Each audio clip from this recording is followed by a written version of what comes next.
사울이 요나단에게 화를 내며 그에게 이르되 패용부도한 계집의 소생아, 내가 이새의 아들을 택한 것이 내 수치와 내 어미의 벌거벗은 수치됨을 내가 어찌 알지 못하랴.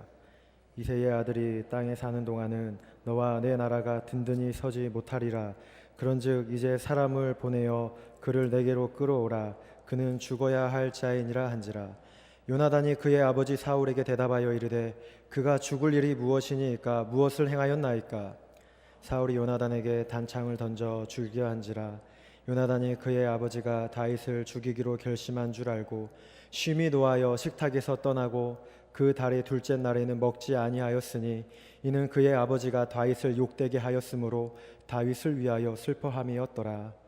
아침에 요나단이 작은 아이를 데리고 다윗과 정한 시간에 들로 나가서 아이에게 이르되 달려가서 내가 쏘는 화살을 찾으라 하고 아이가 달려갈 때에 요나단이 화살을 그의 위로 지나치게 쏘니라. 아이가 요나단이 쏜 화살이 있는 곳에 이를 즈음에 요나단이 아이 뒤에서 외쳐 이르되 화살이 내 앞쪽에 있지 아니하냐 하고 요나단이 아이 뒤에서 또 외치되 지체 말고 빨리 다름질하라 하매 요나단의 아이가 화살을 주워 가지고 주인에게로 돌아왔으나 그 아이는 아무것도 알지 못하고 요나단과 다윗만 그 일을 알았더라. 요나단이 그의 무기를 아이에게 주며 이르되 이것을 가지고 성읍으로 가라 하니 아이가 가매 다윗이 곧 바위 남쪽에서 일어나서 땅에 엎드려 3번 절한 후에 서로 입 맞추고 같이 울되 다윗이 더욱 심하더니 다 같이 읽겠습니다. 요나단이 다윗에게 이르되 평안히 가라. 우리 두 사람이 여호와의 이름으로 맹세하여 이르기를 여호와께서 영원히 나와 너 사이에 계시고 내 자손과 내 자손 사이에 계시리라 하였느니라 하니 다윗은 일어나 떠나고 요나단은 성읍으로 들어가니라. 19장에서는 우리가 사무엘상을 계속 보고 있습니다. 19장에서는 사울이 공개적이고 노골적으로 다윗을 죽이려고 합니다. 다윗이 나의 자리를 침범할 것이다. 그가 이제 나라 말고 더 이상 얻을 게 무엇이냐 하는 그런 왜곡과 질투와 시기 때문에 다윗을 죽여라 이렇게 명령합니다. 더 나아가서 암살단을 보내서 죽이려 하고 3차례나 군인들을 풀어서 사무엘과 함께 하고 있는 다윗을 체포하려고 했습니다. 게다가 사울 왕이 직접 다윗을 잡으러 라마나요까지 갔습니다. 19장에서 다윗이 당하는 그 많은 고난과 역경들을 한번 보십시오. 그러나 그 가운데 하나님께서 피할 길을 주시고 택한 백성을 살리시는 그 놀라운 은혜를 보았습니다.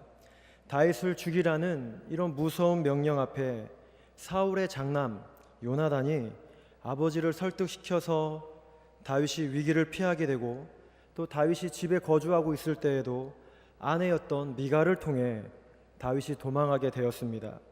또한 다윗이 사무엘이 있는 라마나요까지 이르게 되었을 때는 많은 군인들이 3차례나 다윗을 잡으러 왔지만 다윗의 털끝 하나 건드리지 못하고 그들이 예언을 하게 되는 그런 하나님의 역사가 있었습니다. 게다가 사울 왕이 직접 왔을 때도 오히려 다윗을 잡는 게 아니라 사울이 벌거벗고 예언을 하며 그런 수치와 부끄러움을 당하고 다윗은 하나님께서 안전하게 보호해 주셨습니다. 성도 여러분, 우리 하나님께서는 피할 길을 주시는 분입니다. 하나님은 우리의 고난의 현장을 즐거워하시며 계속 아파하도록 방치하시는 분이 아닙니다. 하나님은 우리에게 감당할 능력을 주시고 피할 길을 주시는 분입니다. 하나님은 당신의 자녀, 택하신 백성을 보호하시는 분입니다. 이런 선하신 하나님을 더욱 굳게 의지하시는 그런 성도님들 되시길 바랍니다. 오늘 본문은 20장 말씀을 우리가 같이 읽었습니다. 우리가 다 읽진 않았지만 본문에서는 사울의 다윗을 향한 적개심과 그 본심이 더 적나라하게 드러나고 확정되는 그런 장면입니다. 그리고 다윗과 요나단이 그 절친했던 다윗과 요나단이 이제는 헤어지고 각자 서로의 길을 가야만 되는 참 눈물겨운 그런 장면이 등장합니다. 오늘 저는 여러분과 함께 20장 전체를 다 보기 원하는데, 먼저 이 20장의 내용을 요약하고 설명한 후에 세 명의 등장인물을 통해 우리가 회복해야 될 사랑과 거룩한 우정을, 그런 우정을 발견하는 그런 은혜로운 시간이 되기를 바랍니다. 우선 1절부터 보게 되면 다윗이 다시 사울을 피해 라마나요스를 떠나서 요나단에게 갑니다. 라마나요세 19장에서 라마나요세 사무엘과 함께 있었던 다윗이 20장에 들어오면서 요나단에게 갑니다. 아마도 이렇게 사울에게 쫓김을 당하니 너의 아버지가 왜 그러냐, 좀 막아달라는 마음으로 요나단에게 갔을 겁니다. 또한 갈수록 상황이 좋아지는 게 아니라 다윗은 이제 사울의 본심을, 그런 창을 피하는 일과 쫓김을 당하는 그런 체험을 통해 사울의 본심을 확실히 알게 되었습니다. 이것은 이제 나를 죽이려는 이런 사울의 마음은 도저히 개선될 수 없다라는 그런 판단하에 이제 본격적인 또한 도망자 생활을 앞에 두고 있을 때 이제 다윗은 요나단에게 자신의 결백을 주장하고 요나단과 이전에 맺었던 그런 언약을 맹약하기 위해서 요나단에게 갔을 겁니다. 그리고 요나단에게 말합니다. 요나단, 내가 무엇을 하였느냐? 내 죄가 무엇이냐? 너의 아버지에게 내가 무슨 잘못을 했냐? 왜 내 생명을 너의 아버지가 이토록 나를 끈질기게 찾아오느냐? 너무 억울하고 답답하고 속이 상하고 분통 터지는 몸과 마음을 다 보여주며 도대체 나를 죽이려는 이유가 뭐냐라고 이렇게 요나단에게 물었을 겁니다. 그리고 요나단은 말하길 다윗에게 너가 죽는 일, 그런 슬픈 일은 일어나지 않을 것이다. 아버지는 나에게 크고 작은 일을 다 말하시는 분이다. 그러니 너가 죽는 일, 그런 일은 절대 없을 것이다 라고 이렇게 반론합니다. 요나단이 이렇게 또 말할 것이 19장에서도 요나단이 사울을 향해 요나단이 다윗은 무죄합니다 라고 이렇게 말을 했었고, 다윗을 죽이는 것은 아버지가 무고한 자의 피를 흘리는 것입니다, 죄를 짓는 것입니다 라고 이렇게 말을 했으니 다윗에게 너가 죽는 일은 없을 것이다 라고 요나단 입장에서는 충분히 그렇게 생각했을 겁니다. 그런데 어떻습니까 여러분?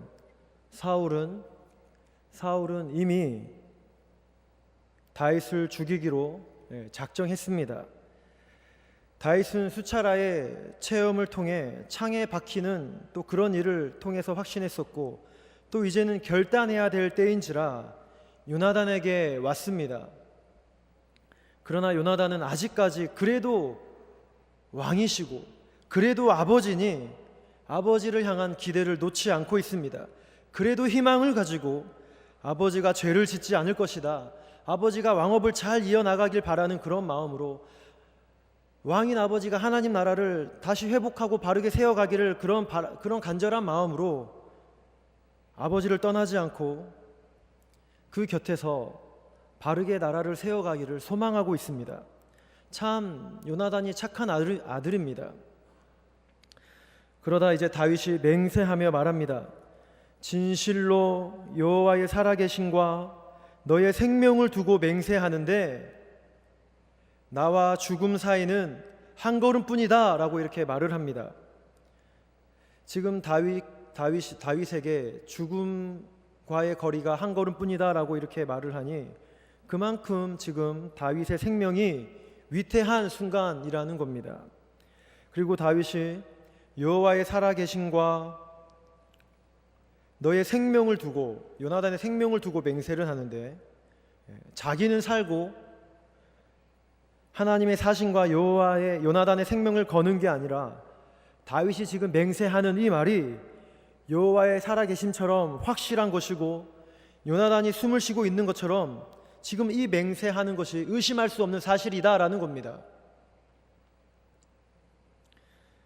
그리고 이제 요나단이 그래 네가 원하는 대로 해주겠다라고 한 후에 다윗이 사울의 속마음을 알 수 있는 그런 계획을 세웁니다. 다윗이 요나단에게 말합니다. 내일이면 초하루이고 내가 사울과 함께 초하루가 되면 같이 예배하고 식사하는 자리에 나가야 되는데 내가 나가지 않으면 왕이 반드시 나를 찾을 것이다. 그때 너는 말하기를 다윗이 베들레헴에 매년제가 있어서 가족과 형들이 나를 불러서 너의 허락을 받고 베들레헴에 가게 되었노라 라고 이렇게 말해 주어라 라고 이렇게 말을 해 주었습니다. 그리고 나서 왕이 그 상황을 인정하고 그 상황을 받아들이게 되면 사울의 마음이 순간적인 악의로 나를 죽이려고 했던 것이고 나를 향한 적개심과 살인은 본심이 아니다 라고 판단하자 라고 말을 합니다. 그러나 반대로 만약에 사울이 또 악령에 휩싸인 듯 노를 바라면 나를 죽이려는 그 왕의 마음이 병적인 집착이고 나를 죽이려는 그의 본심이 증명되는 것이다 라는 이런 계획을 세우게 되었습니다. 그리고 둘은 이제 들로 나가게 되었고 화살을 쏜 후에 어떻게 할지를 자세히 얘기를 나누게 됩니다. 그리고 우리 사이에는 하나님이 언약을 지키시고 이어나갈 것이다 라는 이런 맹약을 하고 돌아오게 되었습니다. 그리고 이제 우리가 읽은 본문 30절부터 우리가 다시 말씀을 보겠습니다. 30절부터 보게 되면 한 달에 한 번 초승달이 뜨는 날에 행해지는 초하루가 되었습니다. 안식일보다 소중하게 다루어졌기에 왕의 사위이자 왕의 군사이고 또 궁전음악가인 다윗이 반드시 참석해야 되는 그런 초하루의 그런 절기입니다. 그런데 다윗이 그 왕과 함께하는 그 식사 자리에 보이지 않습니다. 그래서 사울 왕은 무슨 사고가 있었나 보다, 아니면 시체에 손을 대었거나 어떤 부정한 일이 있었나 보다 라고 생각하고 하루는 그냥 넘어갔습니다. 그런데 다음 날에도 다윗이 보이지 않으니 사울이 요나단에게 묻습니다. 그리고 요나단은 말하기를 다윗이 베들레헴에 1년에 한 번 가족들이 드리는 그런 매년제에 참석했다라고 말하게 되고 상황을 다윗과 얘기한 대로 보고하였습니다. 그랬더니 사울이 화를 내기 시작합니다. 가족과 함께 드리는 이 매년제는 1년에 한 번 있는 이 매년제가 이 초하루보다 더 크고 중요한 행사인데다가 게다가 요나단의 허락까지 받았으니 충분히 이해되는 상황입니다. 그런데 사울이 화를 쏟아냅니다. 요나단을 향해, 자기의 장남을 향해 하는 말이 이 폐영무도한 계집의 소생아, 이렇게 어머니까지 거론하며 심각한 욕을 합니다. 그러면서 다윗이라고 말하지 않고 이새의 아들이라고 말하는 것은 다윗을 아주 낮게 취급해버리는 그런 표현 중에 하나입니다. 그런 이새의 아들을 도와준 건 반역이다. 너는 가문의 먹칠을 하였다. 너는 집안을 망하게 하는 놈이다. 이런 수치스러운 소리를 요나단이 듣습니다. 또한 이새의 아들이 살아있는 한 너는 일어서지 못할 것이다 라고 하며 다윗을 반드시 죽여야 한다 라고 확언합니다. 게다가 이제는 분노에 못 이겨 요나단을 향해, 아들을 향해 창을 던집니다.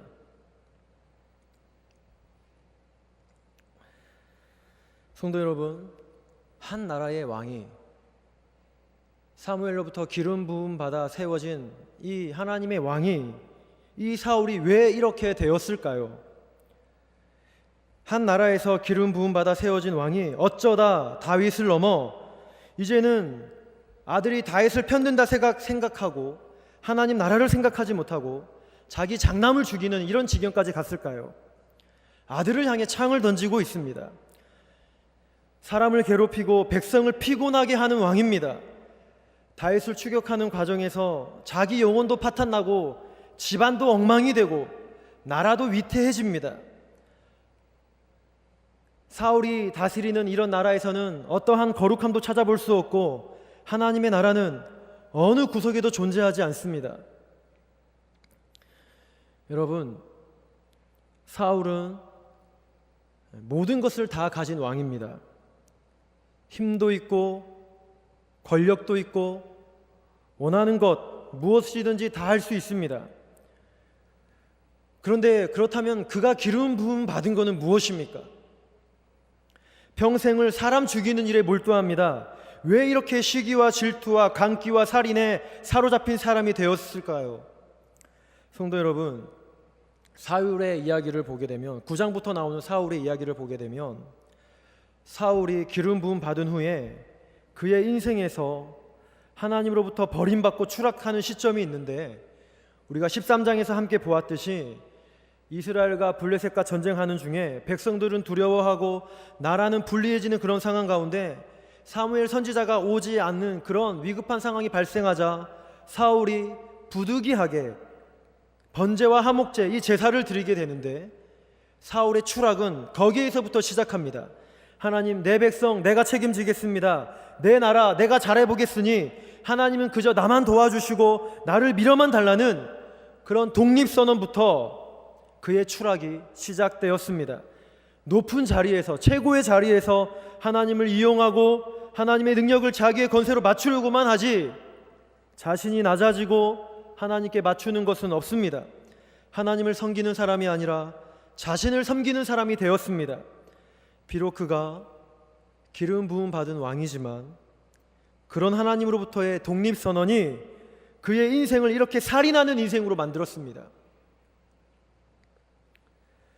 성도 여러분, 우리도 그렇게 되지 말라는 법이 없습니다. 요즘 시대 중산층을 사는 우리에게는 특별히 심각하게 부족한 게 없습니다.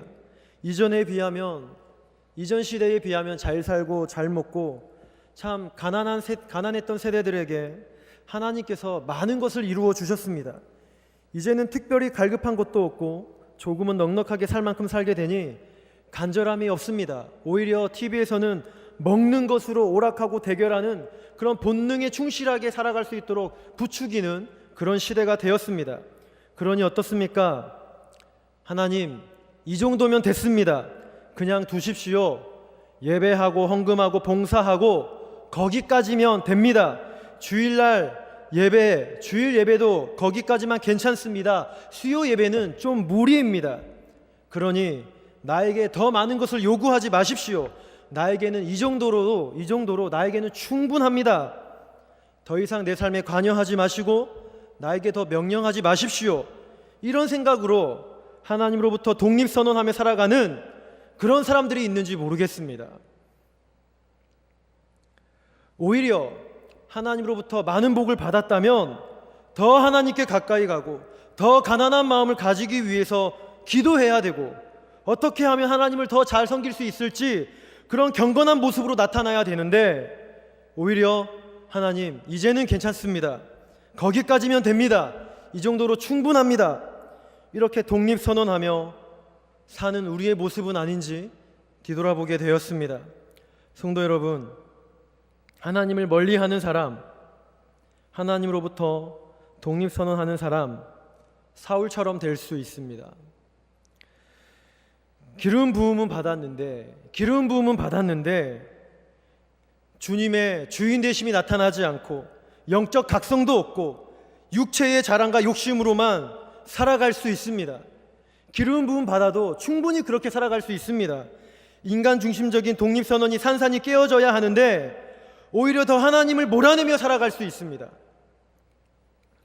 그러니 성도 여러분, 부해질수록, 복을 받을수록 더 하나님을 가까이 하시고 성령의 열매가 나타나고 예수의 향기가 더 깊어지는 그런 성도가 되시길 바랍니다.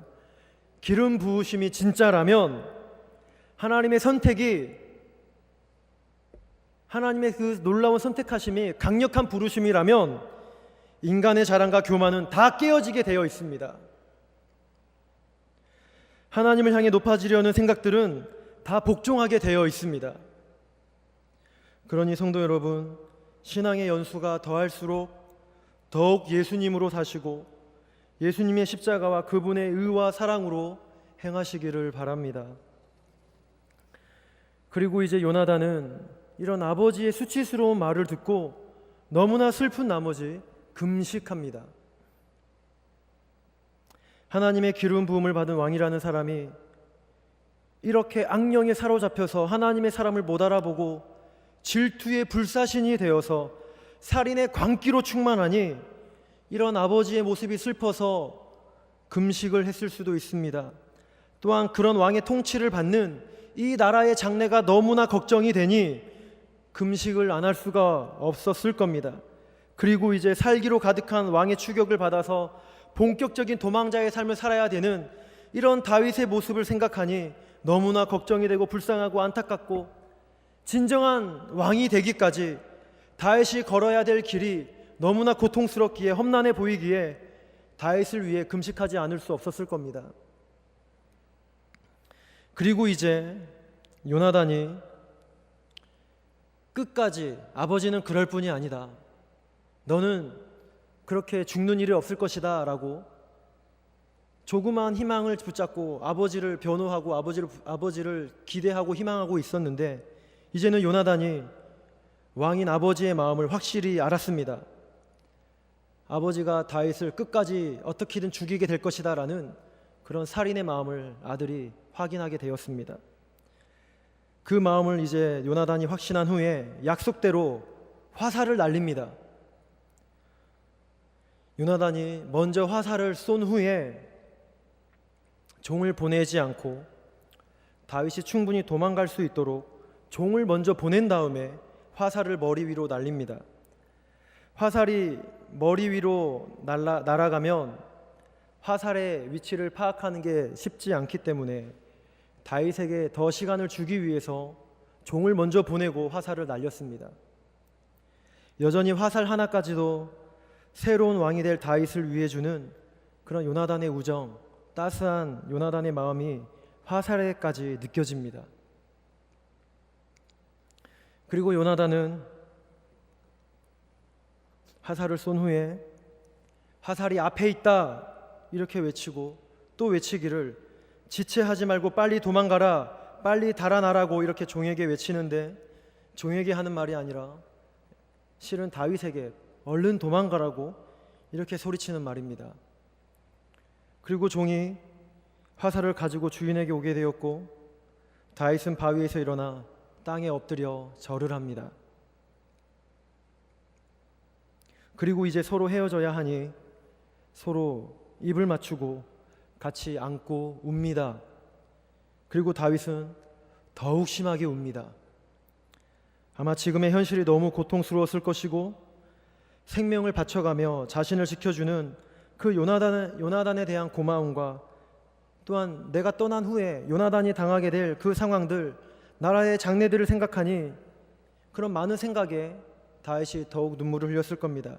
그러나 무엇보다 다윗을 위해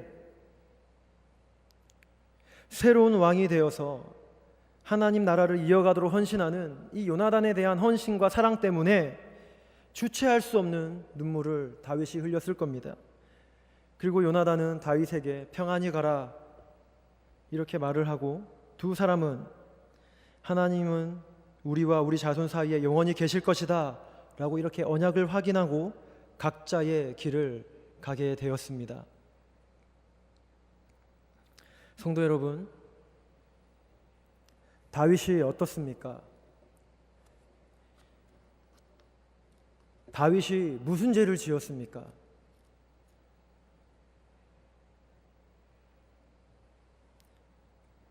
죽을 만하고 쫓김 당할 만한 심각한 죄를 지어서 이렇게 도망 다니는 게 아닙니다.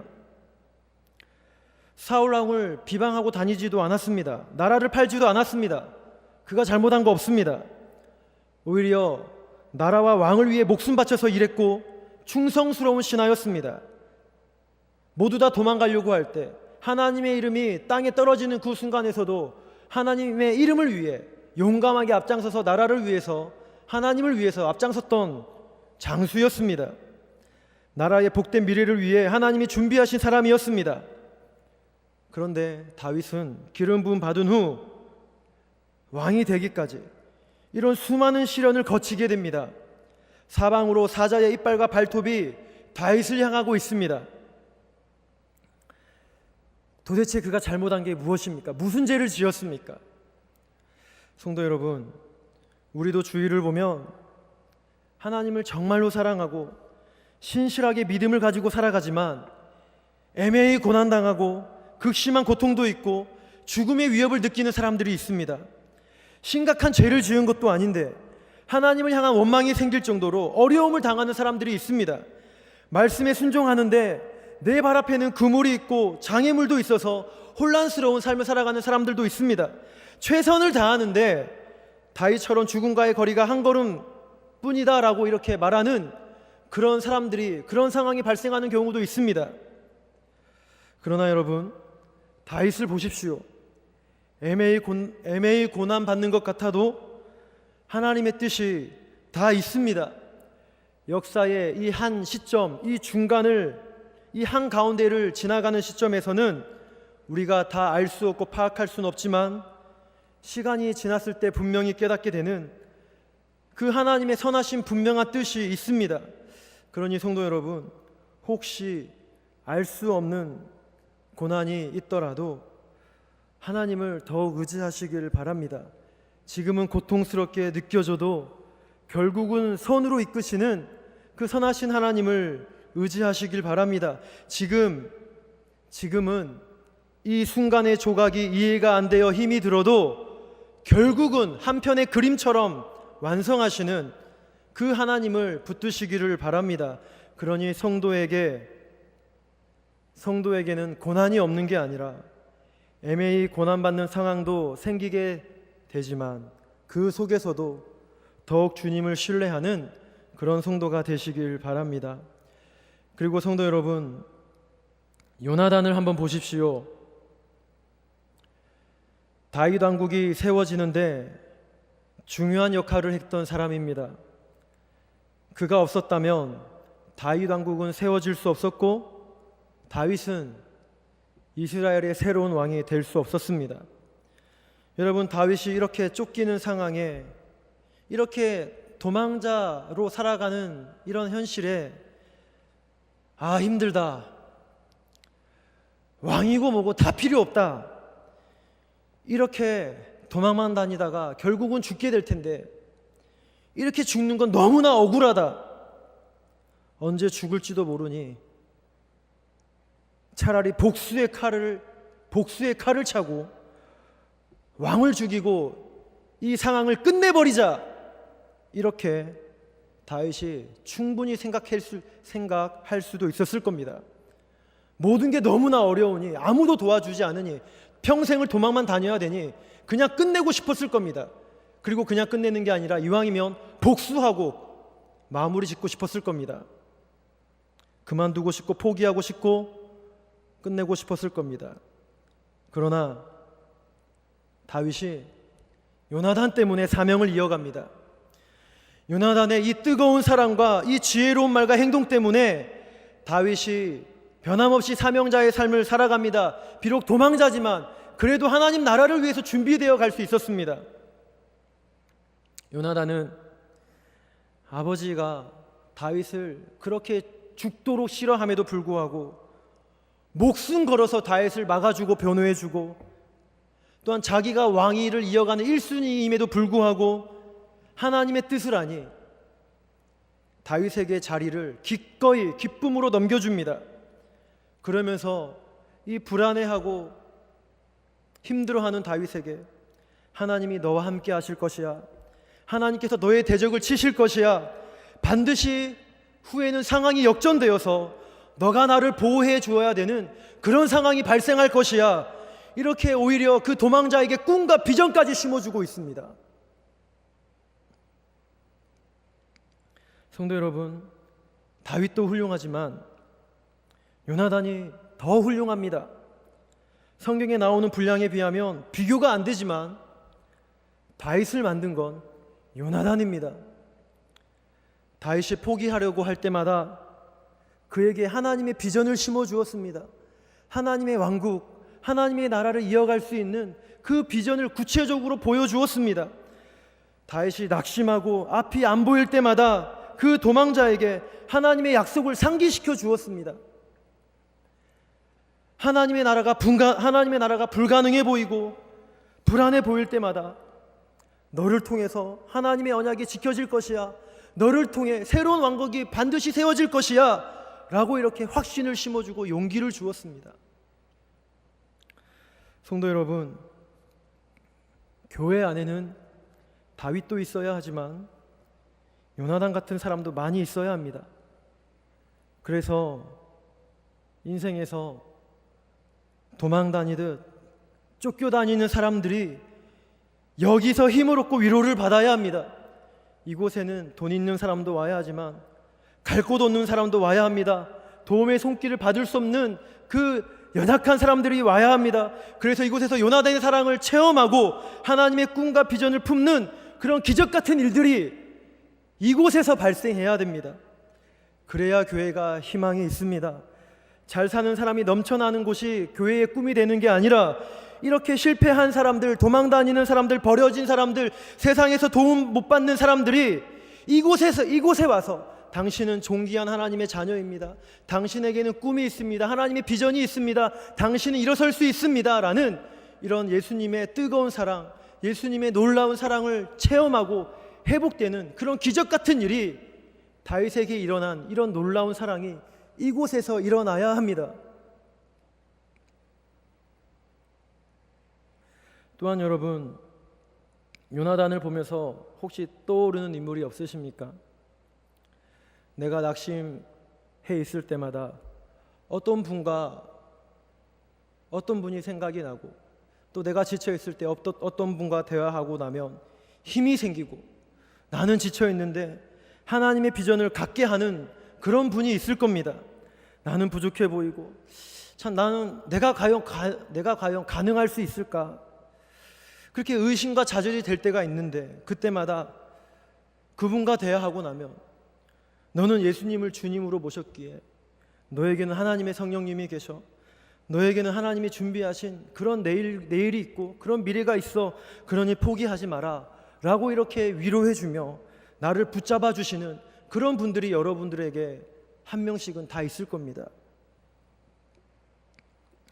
성도 여러분, 이렇게 누군가 침체해 있다면 또 허우적거리고 뒤로 물러나는 그런 사람들이 우리 주위에 있다면 그들에게 다가가 하나님을 의지하십시오. 하나님이 준비한 내일이 당신에게 있습니다 라고 이렇게 말하며 하나님의 놀라운 계획을 의지하십시오 라고 이렇게 용기를 주며 성도를 세울 수 있는 그런 하나님의 사람들이 되시길 바랍니다. 말씀의 결론입니다. 성도 여러분, 오늘 다윗과 요나단이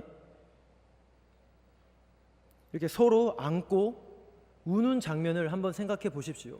그냥 말씀 속에 나와 있듯이 그냥 서로 울고 있구나, 그리고 헤어지구나 라고 이렇게 그냥 스쳐 지나갈 것이 아니라 이 둘이 부둥켜 안고 더욱 심히 우는 이 장면을 한번 생각해 보시기 바랍니다.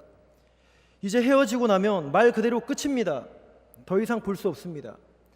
물론 23장에 가면 전쟁 중에 요나단이 다윗을 찾아가는 장면이 한번 나오긴 하지만 오늘 이 장면이 공식적인 마지막 이별 장면입니다. 둘은 오늘 이 이별 후에 서로에게 어떤 일이 생길지 알고 있습니다. 요나단은 아버지에게 니는 아들도 아니다 라는 소리를 들으며 평생 아버지로부터 천대를 받아야 됩니다. 게다가 다윗은 이제 평생을 도망자로 살아야 되는 그런 신세입니다. 이렇게 서로에게 다가오는 슬픈 내일을 잘 알고 있기 때문에 서로 안고 눈물을 흘릴 수밖에 없습니다. 여러분, 이들이 서로 안고 눈물을 흘리며 어떤 심정이었을까요? 다윗은 기도했을 것입니다. 하나님, 요나단을 지켜주셔야 합니다. 왕의 자리를 버리면서까지 하나님 나라를 위해서 살았던 하나님의 아들입니다. 저가 이 요나단 때문에 이 자리에 있을 수 있었습니다. 하나님 아시죠? 사울이 광기에 사로잡힐 때마다 죽을 수도 있을 겁니다. 그때마다 하나님 보호해 주십시오. 하나님 살려주십시오 라고 간절하게 기도하며 요나단의 앞길을 지켜주시고 승리하게 해달라고 간절하게 기도했을 겁니다. 요나단은 어떻습니까? 다윗을 위해서 기도하기를 아마 다윗은 이 요나단의 기도에 더욱 감동이 되어서 울었을 겁니다. 하나님, 다윗, 하나님 나라를 위해서 선택한 왕입니다. 무너진 사울 왕국은 이제 폐기되지만 이 아들을 통해서 하나님의 왕국을 일으켜 세워 주십시오. 이제 도망자로 살게 되지만 하나님이 지켜주십시오. 사방에 적으로 둘러싸여도 하나님만 찾게 해주십시오. 앞에 펼쳐질 상상할 수 없는 고난이 있을지라도 죽음의 위협에서라도 하나님이 보호해달라고, 주를 더욱 의지하는 아들이 되게 해달라고 기도했을 겁니다. 성도 여러분, 저는 우리 교회가 예배를 마치고 헤어질 때마다 이런 마음으로 헤어질 수 있기를 바랍니다. 하나님, 이제 한 주간 믿음의 동료가 힘겹게 살아야 하는데 나에게도 하나님의 도움이, 하나님의 은혜가 필요하지만 그들에게도 하나님의 도움이 필요합니다. 하나님, 긍휼을 베풀어 주십시오. 그들의 앞길에 축복해 주십시오 라고 하는 그런 기도가, 서로의 기도가 있기를 바랍니다. 주님, 죄가 있고 얼룩져 있어도 주님의 보혈이 깨끗하게 하실 수 있습니다. 상황이 아무리 절망처럼 보여도 부활의 능력으로 하나님은 살릴 수 있습니다. 우리 형제들에게는 하나님이 준비하신 내일이 있습니다 라는 그런 믿음으로, 그런 소망으로 살게 해달라는, 그렇게 서로를 이렇게 그런 마음으로 서로를 보내시기를 바랍니다. 성도 여러분, 우리가 그동안 너무 무의미하게 보냈습니다. 파송하는 마음으로 보내야 하고 안타까워하는 마음으로, 서로 걱정하고 기도하는 마음으로 보냈어야 하는데 당장 내일 무슨 일이 생길지 모르는 그런 영적 정쟁인데 우리가 안일하게 보내고 무관심하게 알아서 잘 살아서 돌아와라 하는 그런 마음으로 우리가 무책임하게 보냈습니다. 선배가, 후배가, 동료가, 제자가, 구역장이, 구역원이 가는 길에 주님의 손이 함께 해달라는 그런 간절한 마음이 있어야 하는데 그런 아비의 마음 없이 그냥 잘 살다 오겠지 하는 그런 마음으로 쉽게 보내버렸습니다. 저 또한 그냥 보내기만 했지, 앞에서는 하나님이 마음에 가득해야 된다, 작은 것에 무너지지 마라, 헌신해야 된다, 앞에서 큰 소리만 쳤지 보내놓고 나는 무엇을 했는지 제 자신이 너무 회개가 되었습니다. 후방에서 기도하고 지원해주고 각자의 선교지에 보내놓고 나는 무엇을 했는지 크게 도와주지 못한 저의 그런 죄와 실수와 부족한 모습들이 많이 생각이 났습니다. 성도 여러분, 우리 공동체에 이렇게 서로를 향해 울어주고 기도해주는 거룩한 우정이 회복되기를 바랍니다.